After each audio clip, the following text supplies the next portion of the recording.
Hello out there in video land. Let me just get my radio guys going here, and we're good to go here. Okay, the radio guys are going, my video guys are going, everybody's rocking and rolling. Welcome to the show. Look at this. I'm back in the studio. That's it. After that goofy day yesterday, it was just terrible, that weather out there. There wasn't any way I'm going out on the road with the Subaru drivers. Yeah, no friggin' way I was getting out there in that slop yesterday. But I did manage to shovel the driveway 3 times. Look at that. Yeah, see, I'm getting them. I'm shoveling 3 times yesterday. Unbelievable. We got a lot of snow. It snowed all day, so that's why I wasn't in. That's why I did it from the studios of Video Sign Incorporated rather than 4680Q here. But I'm glad to be back. I like being in the studio here. I got the window. I can see everything going on. There's all kinds of stuff happening. I got my new shirt on. Look at this. Look at this. See that? Patience is on empty here. Patience is on empty. My patience is on empty. All the time, my patience is on empty. But you know what? I was going to be a doctor, but I didn't have the patience. Okay, enough jokes for today. A lot of serious business to get down to. A few more city council hijinks. And of course, the rest of the region isn't immune to being a clown show. The thieves are out in full force as gangs raid a jewelry store in Penn Center. We'll talk about that. This and more. But first, a word about our sponsors. Wild Bill's Auto Repair and Body Shop, Pete's Pizza on Victoria Avenue, and Hamill Machine Shop. Now, look at this. Yesterday it snowed all day. It was brutal. And if you didn't have to go out and drive around, you're better off not driving around because there's too many maniacs on the road right now. And I'm going to talk about that in a second.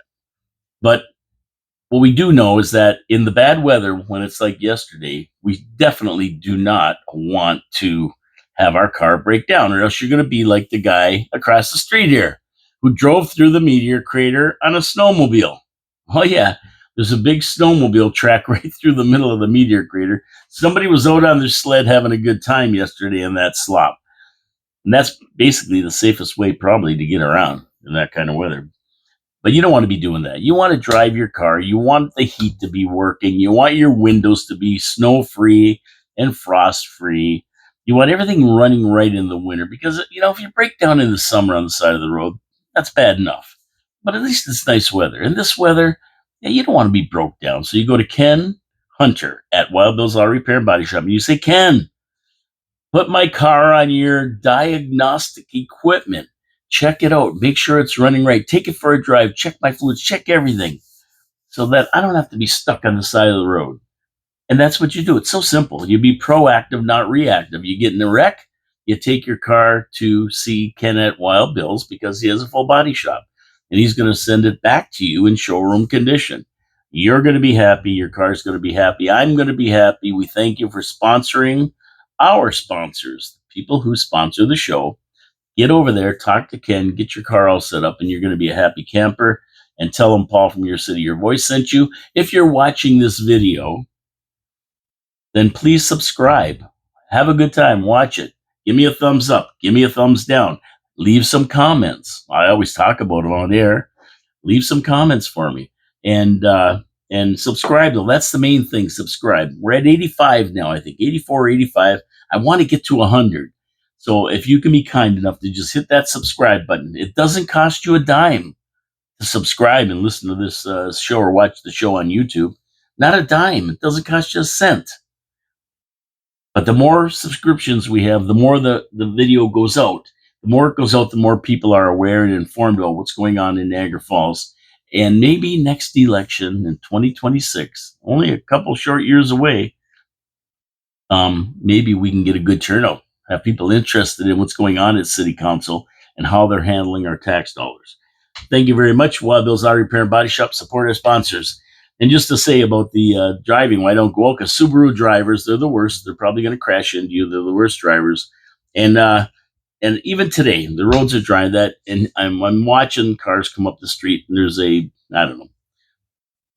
a Chevy something, Chevy whatever.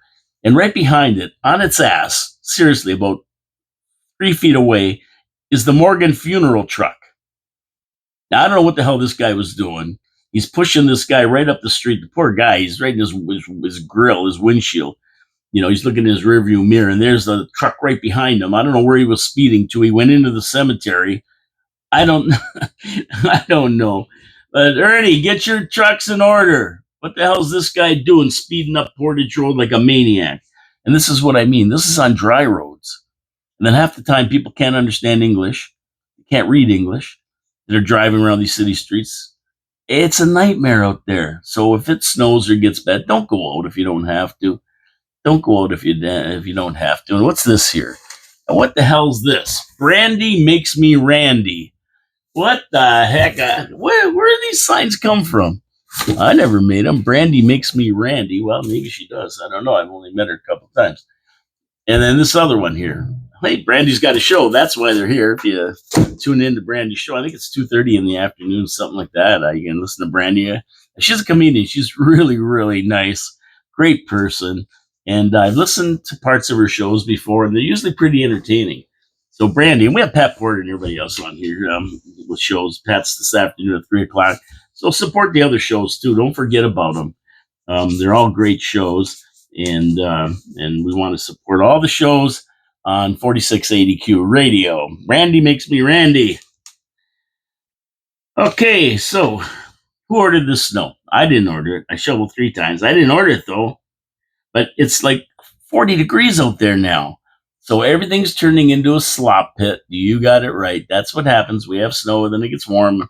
And tomorrow's going to be 40. So we're going on 40 again, mañana. Get rid of this snow. But they're talking rain tomorrow, so you might have a rainy Saturday, which will knock it down even more. Hey, listen, we're halfway through January, right? What's today? The 17th? We got 13 more days to go. And then we got 4 weeks, 28 days. So 41 short days. And we are in summer, March 1st. No matter what John Ringo Beam tells you, March 1st to me is summer.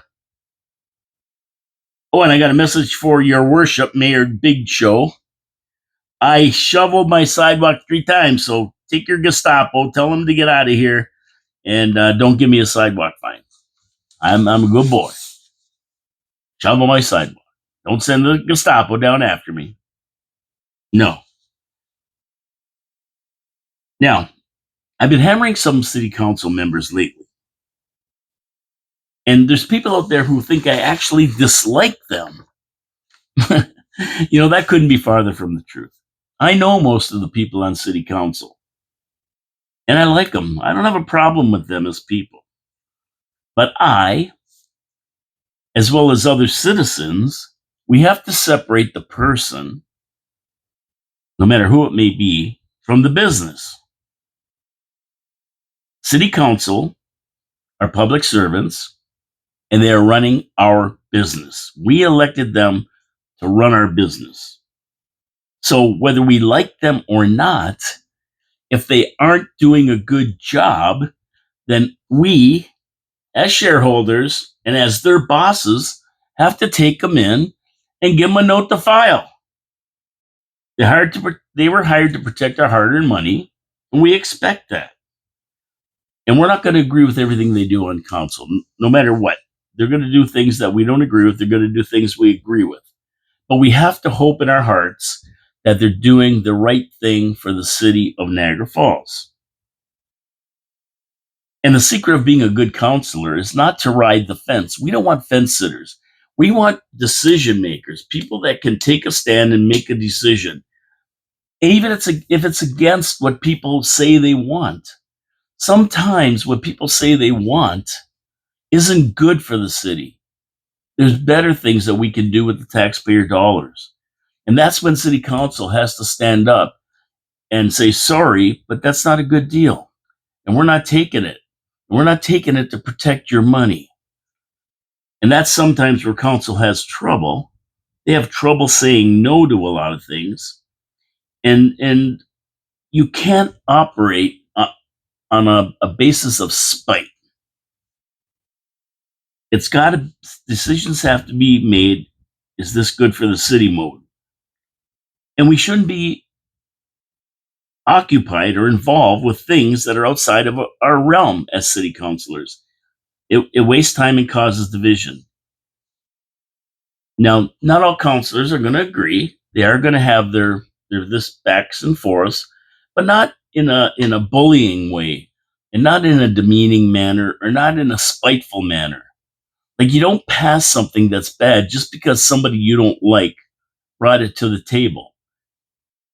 You look at it objectively, open minded, and then you say, is this good or bad? You don't throw it on them. They're a part of council. You're a part of council. Everybody's working together for us and the city to make the city better. So bullying and boorish behavior is not part of the natural process of making decisions. You have to have a clear mind. You have to keep your objectives in mind. What is the goal of city council? What are the mandates of city council? They have to be flexible. A good idea yesterday or last year, if it was brought up before the same councilors, may not be a good idea today. Times change. We have to change with them and make common sense decisions. But I digress. I like how councilors, that was the original thing here, and take them to task when they don't guard our money, make what I consider bonehead decisions. Who am I to do that? Well, I'm like you or anyone else. I'm a lowly taxpayer that pays all the city bills. That's who I am. And along with 27% of those that decided to vote, we all should have something to say. I happen to be somebody who does. And I'm going to end it with this. And I always say this: we have a great city with great people. We just have a city council that cannot or will not meet our expectations. So that's it about city council. Please don't think that I dislike them. I don't like them, or I have something against them. I don't. I don't have anything against anybody. I don't care if they do the job. Great. But if they can, I want them out of there. Much like if you ran a business, the employees that do the job and bring forth your company mandates, whatever they may be, whether it's customer service or low prices, whatever. The ones that help you with that, you like. The ones that don't do anything for it, well, you eventually move them on for better people. Now, speaking of city council, I talked yesterday about the Weasel coming into council to take on the Penguin and the Joker. Well, a strange incident, not in a, and I'm not talking about Mike Strange, a strange incident, took place at 7 hours into the meeting, 13 minutes and 14 seconds. But we're not going to talk about that in a minute. I went back and watched the whole thing when Doug Burrell, the Weasel, from the the Niagara Hotel Association, or whatever he represents, a mouthpiece for him. I went back just to see that whole back and forth again, because it was pretty ugly when you get down to it. And I said, this should have never happened. And I should have been aware of it before, but there was so much going on when you watch it the first time, you don't get it. You don't get the whole view of it. And this thing could have been stopped immediately. And I sit here and I talk about Mayor Jim taking control of the meetings. But I was talking about it in a sense of time, the time wasters. And at $1,600 an hour, we don't want counselors wasting time, or anybody wasting time for that matter. That's what I always talked about, Mayor Jim taking control of the meetings, getting these time wasters to sit down and separating what's pertinent to the business meeting and what isn't, and getting rid of the stuff that has nothing to do with it, and having counselors go and talk to whoever they have to talk to get their answers if they're not pertinent to that meeting. And then I look at this guy, Doug Burrell, come up, and he wants to give this thing. So he reads off he's supposed to be a 5 minute, what do you call that? Not demonstration, address, a 5 minute address. Let's call that city council. And, we see this happen all the time. Jody Burdett gets up there every meeting for 2 or 3, maybe 3, 4 times, whatever he has to talk about. And they are very strict with him. 5 minutes, that's it. And he has paperwork and sometimes presentations. He can't fit them in 5 minutes, so he doesn't do them. He respects that 5 minute time limit that the mayor put on not only speakers, delegates, people wanted to give a delegation, but to city councilors as well. So this guy gets up there, Doug Burrell, and he reads off this thing about lawsuits and lawyers and agreements and blah, blah, blah. Fine. At that point, Mayor Jim should have dismissed him from the meeting. Thank you very much, Mr. Burrell. Leave information if you want, and there's the door. We'll see you later. Now you're saying why? He has the right to speak. Well, yes, he does, and he did. But this point had to do with a bylaw, which had nothing to do with Mr. Burrell. We, and when I say we, I mean city council, because there are representatives. They create bylaws. They make bylaws in accordance with provincial and federal limitations, of course. So they make the bylaws. And this point, this item in the agenda was about a bylaw. And whether Mr. Burrell, the weasel, liked it or not, that's too bad. You read your thing, just like Jody Burdett. You read your address, you finish it, and then you say goodbye. And then let's get on with the meeting about the bylaw, because what you're talking about is a whole different subject. And I didn't realize how bad it was until I watched it again. And Jason Burgess, he basically told council to throw this guy out without saying it. I mean, Jason can't tell anybody anything. He's a CAO. He does the bidding of council. But he can get up and advise. But he has to watch what he says because of litigation and legalities in this guy standing in front of him, as well as he can't tell council, like, just throw him out. What he's talking about has nothing to do with what we're talking about. It's a whole separate thing. We are talking about creating a bylaw to raise the MAT, right? And that is called the MAT because it is the municipal accommodation tax. It's $2 right now. We're deciding whether we're going to raise it according to it being a 5-star hotel or by a percentage of what they charge for the room rate.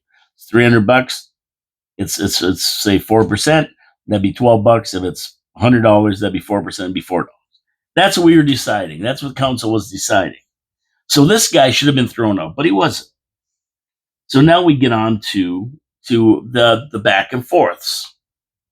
And Jason, he did a great job, but council just didn't get it. They didn't understand what he was saying. And Mayor Jim never took control of it, which he could have. He could have just said, right after Doug Burrell gave his little speech, said, "That's it. Okay, thank you very much, Mr. Burrell. If you want to leave any information, you already sent us the letter. See you later." Well, I want to talk about the meeting we had and the agreement we. No, that's not what this meeting is about, Mr. Burrell. That's not what this is about. You want to meet about that? We'll meet with you. But right now, we got to get on with our meeting. Thank you very much for your. This is what he should have done, but he didn't, and that's why it went up and down and back and forth and you know, uh, and when I started watching it and watching Jason Burgess, and finally he had to hammer this Doug Burrell guy, right? He had to hammer him, and he finally said, "Listen, your agreement is till January the 1st, 2026. That's when it ends. So we have 1 year to talk about your agreement with us as far as the MAT goes. But this meeting has nothing to do with you. You don't decide the bylaws. We do."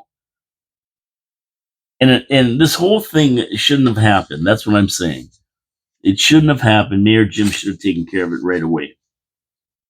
Now, Jason can't take care of it. He can't tell the guy to get lost.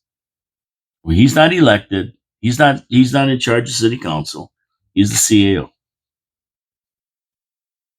So the other thing that was amazing, so that settles that. Now listen, you got to go to the video and you got to watch it again. It's around the 7 hour mark. They're 7 hours in the meeting.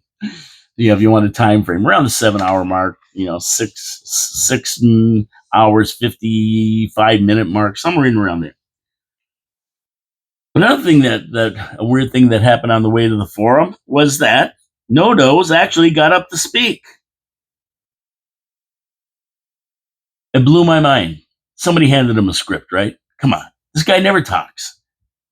But he got up and gave us the history of the MAT. And he said that him and Mike researched it, and I assume he's talking about Counselor Mike Strange. They did some research into it. What? Someone other than Counselor Coco is researching something? Hold it now. Maybe we're making progress here with this council. And then he asked staff if they researched it. If they did any research. I gotta love it. Oh my God. He talked more in that 10 minutes. He talked for 10 minutes than he's talked in 2 years. I applaud him. Hey. He says that, every morning when he gets up, he has to pay $10 to the city so that we have good roads and services. I'm going, what? Let me think about this one for a minute. Yeah, it is. I pay even more when I get up. If your taxes are like $4,000 a year, that's over $10 a day. $10 a day is $3,650. So I pay over $4,000. So I'm paying, $15 a day or something, right? And if you're paying $7,000 or $8,000, you're paying like $20 a day every day. Hey, when you go to Jamaica, you still have to pay that $20, by the way. That was interesting that he said that. He figured that out. And I never even thought of figuring that out, but good one. There, Counselor Baldinelli. My name is NoDoz. So, and he said the guests at the hotels that use these roads and services right now pay $2. We pay 10. We live here. They pay 2. Yeah, so I don't know where he lives because $10 a day, $3,600. I don't know who pays that in property taxes. I don't. Even did some research on Edinburgh, Scotland.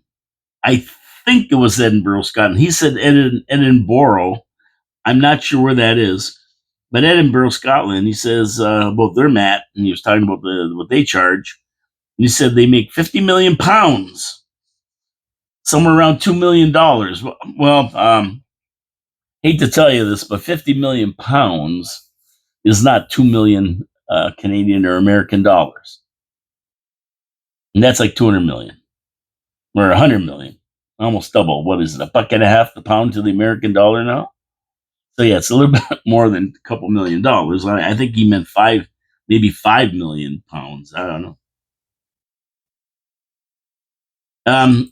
He said he doesn't like the star rating system. He'd rather see a percentage of the room rate. Okay, I don't care what they do. Raise it. That's what the bylaw is going to raise it. I agree.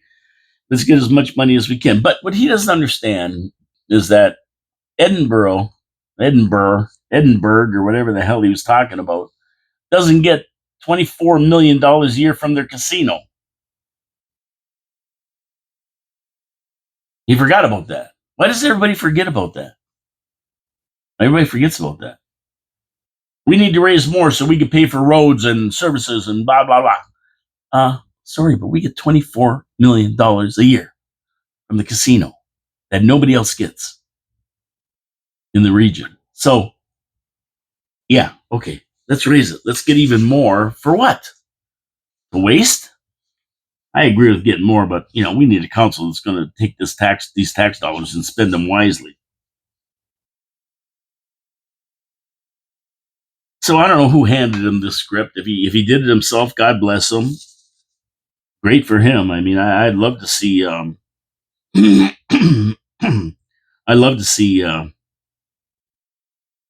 I love to see this, that the counselors are getting involved in doing research and actually looking at things like this. Um, yeah, and Jason Burgess, I mean, like he tries his best to get the message across to these counselors, but they just don't get it. They don't understand it. Everyone stood up and talked to Burrell and appeased him and stroked him, and we got to work with these guys and blah, blah, blah. And Jason Burgess is going, no, don't have to work with these guys today. Get them out of this council meeting. Get a year to work with them. We'll set our rate, and then we're going to go talk to him about what kind of how they're going to whack it up between all the different entities. Yeah, you get them, you get the money, then you whack it up, right? But he didn't. They didn't get it. He went on and on. There was a big thing back and forth. Ruth Newestay asking him, "Well, so you agree with the bylaw?" And he says, "No, I don't agree with it. Why do you think I'm here? What's the matter with you?" And oh my God, it was just, and it could have been ended in 5 minutes at the beginning of the meeting by Mayor Jim just saying, "Thank you, you're out of here." Because what you're talking about is another separate agreement. It has nothing to do with what we're talking about in council here. You put in your 2 cents from your little letter with the lawsuits and everything, and now get the hell out of here. And it wouldn't have got to the point where it was. Another weird point in this meeting, and you got to wonder if anybody's paying attention, because Councillor Strange, Mike Strange, got up and he talked about the new fire truck, and he didn't know what it cost the city. And I'm sitting there going, like, how? Last year, the 2024 capital budget, they approved $3 million to buy a new fire truck. And after it was approved, Mike stayed there. He raised his hand to approve it. $3 million in the capital budget. And he didn't know what the fire truck cost? It was a year ago. Is he paying attention? And then he asked if it could be used for other stuff other than gorge rescues. I don't know if it was like just so he could tell the public that it could be. I mean, everybody knows it can be. Why don't you go buy a $3 million piece of equipment that's used twice a year or 3 times a year for gorge rescues? Why would you approve that? Never mind if you would get it. Why would you approve it? That was pretty weird too. I mean, if don't you wouldn't remember spending $3 million on a truck? I mean, I would.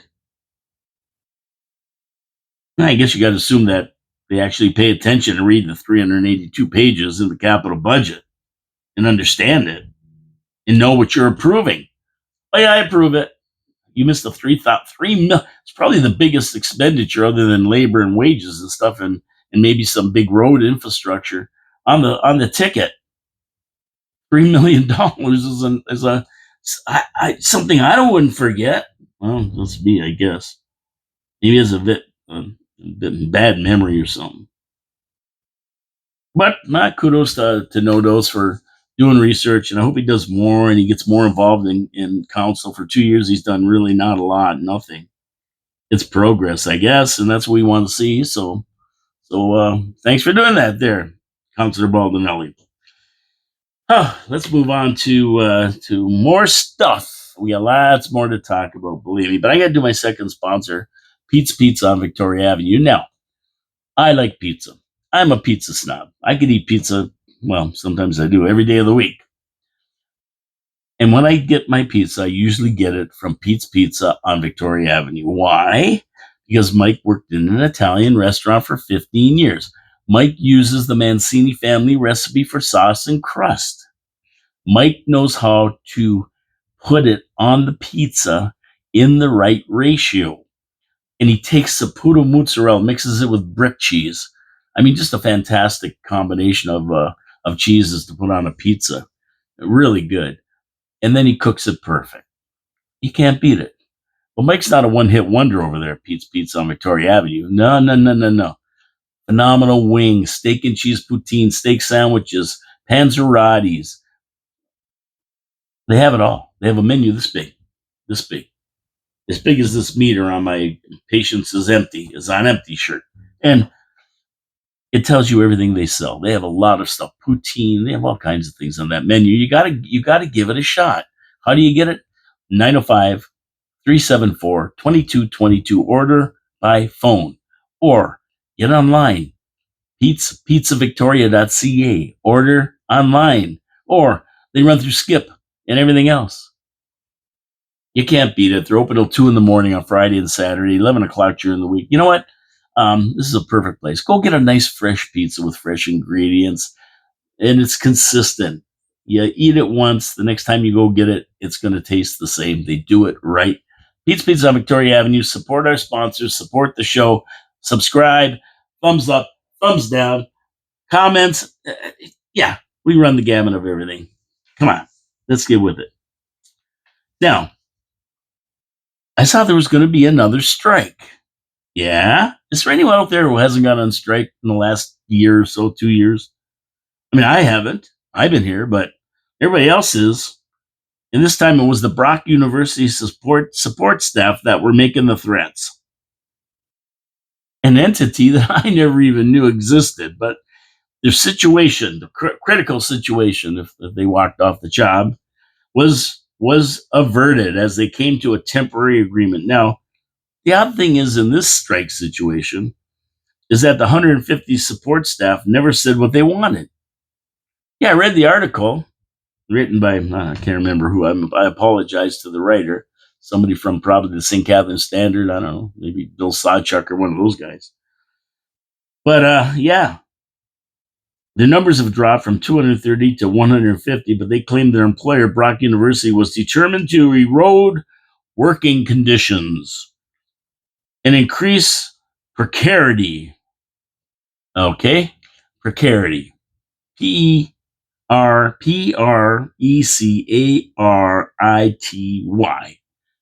Do I have any knowledge of what that means? No, I don't. I never went to Brock. And believe me, ladies and gentlemen, they love to use these big words, these people, but it's a fancy word for being insecure regarding their job or income. Precarity. It's a precarious situation. So I should have thought of that. Precarious. You're on a precarious situation. You're going to fall one way or the other. Could get hurt. But anyway, it must be an adverb. I don't know. All these union people are wacky, let's face it. And I'm talking about the pickpockets that run the unions, not the members. The members are fine. They go to work every day. They go to work. And then the union comes up with bright ideas, sends them on strike. And then they wish they never went on strike. That's usually the way it happens. Look at the posties. How'd they make out listening to the muckety mucks that suggested a strike? Enough said. There's another one. I don't know who can go on strike anymore. Is there anybody left that hasn't been on strike? Put up your hands. Me. I would never strike you people out there in radio land and video land. I would never strike. No, I enjoy this too much to strike. I mean, if somebody wants to send me money, I'll take it, but I'm not striking. No, I'm not going to strike. Forget about it. Forget about it. Okay, talking about crime. Were we talking about crime? I guess we were here. They were picking our pockets. The unions trying to pick our pockets for more money. And you got to remember, all these entities, they're not private organizations. We do supplement through our tax dollars, whether it's federal, provincial, regional, municipal. Yeah, they get money from us. It's our money, teachers and that. They're on the dole. It's our money. So talking about crime, what about this huge smash and grab in Penn Center? Did you see that? There's a video of it too, right? And these guys went into Griffin Jewelers, and and excuse me, they just started sick 5 of them. I thought it looked like more, but they said there was 5. And they went in, and they just with hammers, and they started smashing all the showcases, grabbing all the jewelry they could. There was 5 of them. And there's a guy sitting on the bench outside, eating a burger, watching it all. And some other people ran after him, went to get him. And one guy was running. He smashed right into a column. He dropped like a California redwood, and he had to have medical treatment. These guys just went in there and grabbed as much as they could. And then they ran out the door, jumped in a Honda Civic, of course. What else? Probably had the balls on the front. I don't know. And And they took off, and they got the license plate, but it's registered to another car, of course. I mean, these guys, you think this was their first rodeo? They've been doing smash and grabs all over the place. Probably the police just haven't connected them all yet. I guarantee this ain't their first rodeo. And in a way, they go back to Trashville, Brampton or Mississauga, Trashville up there, and they're ready for their next heist. And these are these smash and grab raids that have been happening in stores in New York City, wherever these illegal immigrants are based out of. Yeah, they bring in these criminals, and then you wonder why Trump wants to get rid of them all. And yeah, there you go. Right. So they did that in the middle of the afternoon. Took off, and who knows? They get back into Brampton or somewhere. You never find them. You don't know who they are. Now, one guy, like I say, got hurt, but I mean, he went to the hospital for minor injuries. Two other witnesses were hit by pepper spray that the crooks unleashed on them, and they were treated at the scene. If only we could carry here. Can you imagine if a few of the people there in the mall that day had a nice a Glock or one of the other guns? I like Sig Sauer, but I mean Glock, right? And just had that Glock and just pointed it right at them and said, "Halt!" And if they didn't stop, just shoot them. Yeah, yeah, be perfect, because you know what's going to happen with these guys. Even if they get caught, they're not going to get caught. We'll never know their names, even if they get caught, of course. What's going to happen is they're going to be out on bail, $25. The judge is going to say, "Oh, now a $25 bail. Now you be good boys. Don't do this anymore, okay?" "Yes, Your Honor. We know we shouldn't have done it. Blah blah blah. It was just a bunch of guys getting together, trying to have a little fun, and we got carried. Okay, now you go back and yeah, get out of here." Yeah, what they should do is throw them in jail and guaranteed they're not first time offenders. They always have something else on their record, guaranteed. Never publish their names. This isn't their first rodeo, but it doesn't matter to the bleeding heart liberals that work our justice system. Just that's the way it is in Canada. Turnstiles. People call me paranoid when I say I don't like places with large crowds and tell people to be vigilant. Always be aware of your surroundings. Eyes open all the time. Watch for people because there's all kinds of wackos on the street causing trouble. Be very careful. And when you get into big crowds, be extra careful. And they think I'm crazy. No, I'm not crazy. I'm not crazy. You could be there getting smashed by these guys or sprayed by these guys, or in the worst case scenario, shot by these guys. I watch everyone and everything. I want to know what's going on around me. And you should too. But yeah, smash and grab. There you go. And this is becoming a daily thing now. This isn't even surprising anymore. This is the way they operate. They just go into a store. Doesn't matter whether it's why do you think when you go into Canadian Tire in a lot of these places, everything's behind locked glass? If you want something, you got to call a guy to come over or a woman to come over and open the lock cabinet up and get your thing. Like it's a big rigmarole. When they used to be on the shelves, we used to be able to walk in and say, "Oh, there it is. Right there. Here, just take it." And go to the cashier. No, they don't do that anymore. These smash and grabs will come in and smash everything and take it if they can. They'll just grab everything and run out. And there's nothing anybody can do about it. In New York City, they don't even charge them. They can walk out of the store, and as long as they have stuff that's worth under $1,000, they don't even get charged. The cops don't even charge them. This is the most insane thing I've ever heard. But that's what it's gotten to with these left-wing liberals and these goofballs out there. And there's one of my sponsors right there. There's Bob Benner from Hamel Machine Shop, which I'll be talking about in a minute. And he'll be in the show next Friday. A week today, he's going to come in and tell some stories about the machine shop and exactly what they do and how they can help you. So that's going to be fun. I can't wait. He's a great guy, Bob. I can't wait. Okay, and I've done a few shows on the student visa scam, particularly with the University of Niagara Falls being called a private diploma mill, a student visa scam. Mike Lucid came in, told us all about it. And if you want to see that show, just go to YouTube and look for the show with Mike Lucid.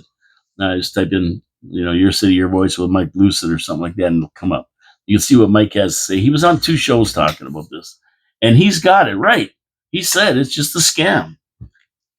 And now out comes a report that nearly 50,000 foreign students listed as no-shows by Canadian schools last spring. And that's right.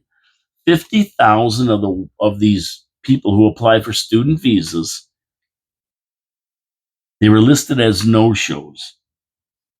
And this amounts to 7% of all visas issued. So what's this mean? No-shows. Well, they buy their entrance to the school of their choice, and then they get a visa to come to Canada. But their goal isn't an education. They couldn't care less about that. What they care about is being able to get a job under that student visa and then apply to stay in the country. So they come in this country on false pretenses, which is criminal, and then they head for the hills, never to attend a class, never to show up.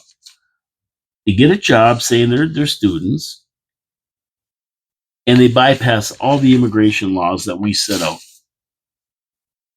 the normal immigration procedure. Now, most of them, they're trying to find jobs so they can eventually file for asylum and then bring their families over. This is why these schools are called diploma mills. And the bird courses they offer, Masters of Artificial Intelligence. Come on. They're nonsense. And they've been approved courses. Yeah, they've been approved courses. Masters of Artificial Intelligence. Nonsense. And there's a bunch of these kind of courses. Now, of course, the highest total of no-shows comes from India. Almost 20,000 of them. 20,000 people from India came into this country and didn't bother showing up for classes. It was just a workaround the immigration laws. In Burundi, a country in East Africa bordered by Rwanda, Tanzania, and the Congo, has the higher percentage of delinquents. 50% of their applicants never set a foot in the university. They pay their way over here with a student visa, never show up for school, never show up for class. 50% of them. Of course, the easy way to stop this is to deport them all. You don't show up. The first day you don't show up, your name goes on a list, and then the immigration guys go and start rounding you up. But that doesn't happen. And of course, Burundi, I wouldn't let anybody in because I know they're going to go AWOL, 50 chance of them going AWOL. So why let them in the first place? Tell them, listen, you want to come in, you wait 2 years, you go through the normal visa process, and forget the student visa. You come in here, and if you want to go to school when you get here, go. Got to stop it. Then once they're here, we have to try to find them to deport them. If you came in on the pretense of going to school and you don't go to school, it's time for you to leave the country. And I mean, it's hard to find these people when Trudeau let in 10 million of them in the last 10 years. Who knows, millions, maybe even 15, maybe more. I don't know how many millions, but he's let a lot in. And once they get here, they don't want to leave. Like right now, there's 1.2 million that are supposed to be leaving this year because their visas have expired. Have you heard anything about them leaving? They ain't going nowhere. They're not going anywhere. And they're defying the government to find them. Yeah. You want to get rid of me? Come and find me. You have no idea who they are. Guaranteed. Who knows if it's their real names? Who knows? We don't know. Now, all we can hope for is that a new government takes over. It's going to be an election, we hope. When the new government takes over, well, there will be one for sure in October, or maybe before. And the new government takes over, they take this seriously and start packing these guys off back to their countries. Any country refugees that are here because they're going to get killed in that Palestinian or whatever, this ceasefire goes in, then they can all go back home. They're here under the pretense they're going to be killed because there's a war there. Well, that war ends. They can go back home and help their country rebuild. And, Mike Lusa was in here telling these stories, and I'm sure a lot of people are going, he's full of bull. That's not the way it's going down. Look out there. Subaru alert. And guess what? He's right. He's right. He wasn't making anything up. He wasn't making it all up. He's right on the money. And we see it right down here on Queen Street. So, yeah. Think again, my fellow Canadians. 50,000 that applied for student visas to go to school here never showed up for the first class. I go over to, my nose is itchy. Am I going to get money? What does that mean? I don't know. Somebody in the comments, tell me what that means when your nose is itchy. Maybe you got to blow your nose. Maybe that's what it means. I don't know. CBC, you heard of that?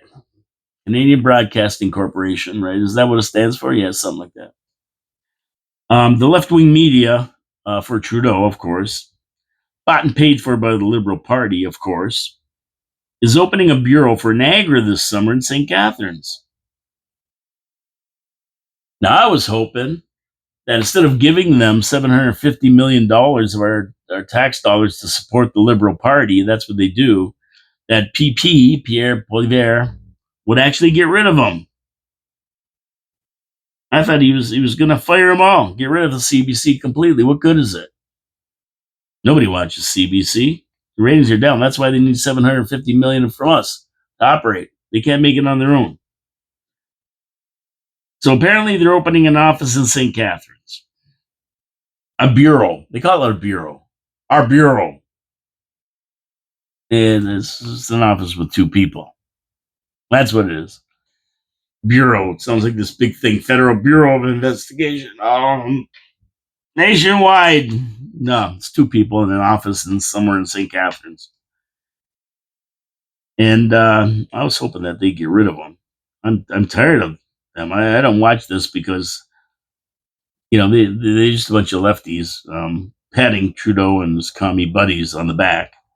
For great work they've done, please apply. You have to completely hate Trump and have a bad case of TDS to qualify. That's correct.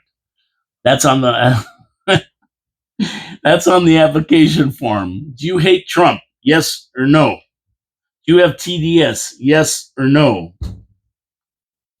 Sex. Male, female, other. Yeah, that was an old joke, right? How many kids do you have? 2. What are they? Male and female. That would be the usual answer. My buddy, when they asked him, he'd say 3, 1 of each. And we used to laugh. That was a joke. 1 of each, right? Now it's no joke anymore. A lot of people do have 1 of each, male, female, and other. So anyway, that's what you got to do if you want that job. And it just means that if a Liberal government is elected, the CBC is a bought and paid for entity. It's an arm of the Liberal government. They'll be sucking more tax dollars from hardworking Canadians to stay afloat. Really, come on. Who else watches CBC? Does anybody watch it? Now, John Law wrote the story, right? So congratulations. Thanks, John. It's great that you're in there. You're a great writer, entertainment writer in that. And I think that John would be a great candidate because he absolutely hates Trump. He absolutely hates him. He's got TDS real bad. Have you ever seen his posts about Trump? It's crazy. I used to get in big arguments with him because he would hammer Trump and I'd defend him, and then he'd have all his disciples, Johnny Law and his disciples, these other goofballs. They'd all gang up on me, calling me an idiot, a moron, a jerk, and blah, blah, blah, and Trump's this and Trump's that, and he's never going to get elected. Ha ha. Yeah, it was funny. I used to get these guys going so bad it wasn't funny because they're all the same. And I love John Law to death. He's a great guy. We get along great. But on that subject, he would be perfect for this post. If I had to hire a guy for this, this is the CBC. This is the guy I'd hire right here, John Law. He'd be the man for the job. Okay, my third sponsor, we just saw him walk by, Bob Benner and Hamill Machine Shop. And I don't do the ad justice. I tell you everything the Hamill Machine Shop can do. They can fabricate metal, they can fix metal, they can weld, they can create, they can design. You need some gates for your backyard or something for your backyard, they can design it and build it for you. They can machine anything. Most industries in cities go to the machine shops like Hamill Machine Shop to get things fixed because they can't run their own machine shop and they need things done all the time. Parts need to be machined and threaded and built and repaired. That's what Hamill Machine Shop brings to the table. And it's the same for you at home. You have things that break and you need parts for, and you can't get them, or they're very expensive. You're not going to go and buy a lawnmower because you hit a stone and it blew the side off your lawnmower deck. You need it fixed. Well, you take it to the Hamill Machine Shop. They're going to take care of it for you, at good shop rates, and they're not going to gouge you. They're great people, and they do it all. And if you go to their website, hamillmachine.ca, you'll see some of the beautiful work they've done for wineries and some of the work they've done for other industries, and they have a laser cutters. So if you want, those fancy signs with your address, you'll see, yeah, they could probably make that for you. They can custom do that for you. I got to ask Bob when he's in here if he does that kind of stuff. And he's coming in next Friday, remember, Bob, to tell us all more about it. But they do everything. So if you have a problem or you need something fixed or advice, go see Bob Benner at Hamill Machine Shop. Right over here. They own Hauser's Welding over here. And they have a place on Kent. Easy to find, hamillmachine.ca. You can see all the stuff they do. And don't hesitate to pick up the phone and ask. If they don't know, or if they can't do it, or they can't fix it for some reason, they'll tell you where you can get help. Hamill Machine Shop, great people, great people. Support our sponsors because they support us. Tell them Paul from Your City, Your Voice sent you. And now I know where I have to go. Now I know where I got to go. When I got to go get something done, that's where I'm going. I know who does it now. I never did before. Now I know. Hamill Machine Shop. Check them out and support our sponsors. So remember the GST holiday? Well, you should. It just happened December 14th, and it's going on till February 15th. But I can understand if you don't, because it really hasn't made a big difference. Has anybody went out and bought stuff just because you saved, 7% or 8% or something? It really hasn't helped much in businesses when you look at the results of it and what people are saying. But the restaurant business is a little bit of a different story, and they'd like to see it in for good, and so would I. Come on, give us consumers a break. Restaurant owners are right. They run at razor thin margins, and yes, every little bit helps in that industry. Reservations platform OpenTable saw the number of online bookings increase 18% over the Christmas holiday from the same period a year ago, so it's had some effect on it. I know it was nice. Excuse me.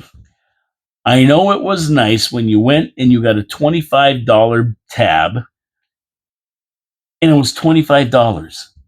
Yeah, no tax. Here, how much do I owe? $25 with tax? No, that's it. $25. That's what it is. So that was a nice little feature. I gotta have a drink of water here. And I would say it did spur some people to order that extra drink or dessert with the savings. We don't have to pay tax. No. Throw another Molson on there, please. Personally, I think just the psychology of not getting ripped off at the cash register was a feel good moment for everybody. I know it's nice when I go to Erie, Pennsylvania, and we go there a couple times a year just to hang out and really have a good time. But there's no tax on a plethora of goods. It's nice when you go up to the cash register with something that has a $10 price tag on it, and you give the cashier a $10 bill. Yeah, that's it. That's the price, $10. It's a feel good moment for you. So I'm going to say right now, personally, come on, Mr. Taxman. In the face of rising costs and prices and rising our city property taxes. Let the consumer and business person find some relief. Make it permanent. And I would even take it one step further. I would do it on a lot of things, not just what they have it on certain things, but I would do it on more, even more, even more. Okay, Downs. What do we got here? Oh, okay. I know. I'm in a groove here. But you know what? I mean, I got to talk about sports for a second. I apologize. I know this isn't a sports show, but you know, when something great is happening, whether you like the sport or not, when something great is about to happen, you definitely want to know about it and maybe even be involved somehow with it, even if it's by watching. But I got to talk about the grade eight, Alexander Ovechkin, for a moment. This guy is breaking all kinds of records and is very, very close to breaking the great one, Wayne Gretzky's all-time goals scored record, and that's 894 goals. He's the leader in his career for the biggest number of goals, the most goals scored. Now, Ov, as we call Alexander Ovechkin, they call him Ov. He's sitting at 874 goals, only 21 goals away, with 37 games to go. I mean, he could definitely do it this year. We might see it, and he may have already broke it if he didn't miss 16 games due to a fractured left leg. Right now, he's on pace to get 895 by season end, maybe more. And I don't know, man. This brings me back to I don't know, like Rocket Richard scoring 500 goals and people breaking his record. It was a big deal when somebody got more than, like, I think he had a total of 544 goals in the NHL. You know, somebody came along and broke his record, and then they broke that record, and then they broke that record, and then Gretzky came along.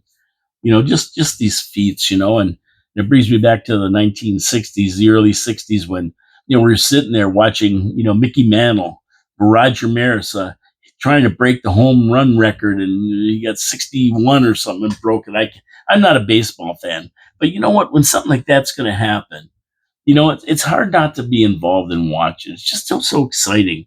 Records are made to be broken.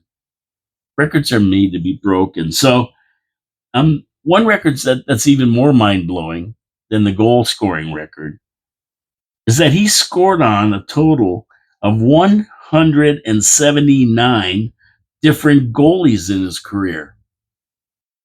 I mean, holy crap. 179 different goalies, and he broke a tie last night. He scored in a win. He broke a tie with Jaromir Jagr for that record. Jagr had 100 scored on 178 different goalies.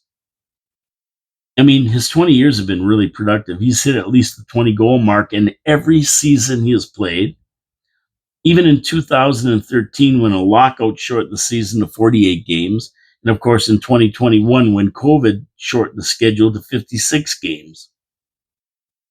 And to add icing to the cake for him this year, his Washington Capitals stand atop the NHL. What an unbelievable career for Ov. And I'm just waiting for him to break this record. I hope he does it. Records are made to be broken. Wayne Gretzky's waiting, and he's happy about it too. You don't get to see phenoms like this in the NHL. They're once in maybe a generation or two. Guys who do this kind of stuff. I mean, the longevity, 20 years in the league. Guys is 40 years old or whatever he is, and he's still a beast. The guy's just a total beast. He's so talented. You have to recognize it, right? Oh, so you know what? I'm waiting for Monday. It's finally Friday. We're going to get out of here in a few minutes. But I'm waiting for Monday at 2 p.m. Trump's going to sit down and sign a bevy of executive orders, all reversing the damage that Biden and Harris did during their 4 disastrous years in office. And it's going to mark a new beginning for the United States of America. And don't worry, Canadians. The Donald will drag Canada along with him for the ride. And forget about tariffs. If our government can get their act together and get their house in order, something that hasn't been done in 10 years of Castro ruling the land, well, if they can get it in order, there's not going to be any tariffs. And forget about crooked Biden's oligarchy warning in his farewell speech, which was supposed to say, "Thank you, American people. It was an honor to be president. I did my best over the years, and I know the next administration will continue on that path." And blah blah blah. The regular stuff. No, he says there's going to be an oligarchy by billionaires, and to watch out. Even though he was supported by Soros and all these other billionaires in China, and Oprah Winfrey and Taylor Not So Swift, and all these other billionaires, right? He's got more support from them than anybody, and money from them. Prid, what is it called? Quid pro quo Joe, they called him for a little while there. Quid pro quo Joe. So anyway, he has nothing to talk about. Get out of here. He's fired. All his nominations for cabinet posts are being moved through. That's Trump's nominations. And I was watching the Noemi one this morning, and what a firecracker! She's so great. Bondi, Higseth, Holman, Muskran, Swami. Well, they're not getting cabinet posts. They're the Department of Government Efficiency, MEGA.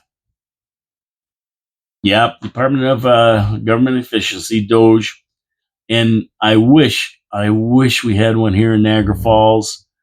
I wish we could go through these departments and clean them up, every one of them, and that we could untangle the web of Holdco and Spark Innovation and the Innovation Hub and Niagara Holding Company, and soon to be we're going to be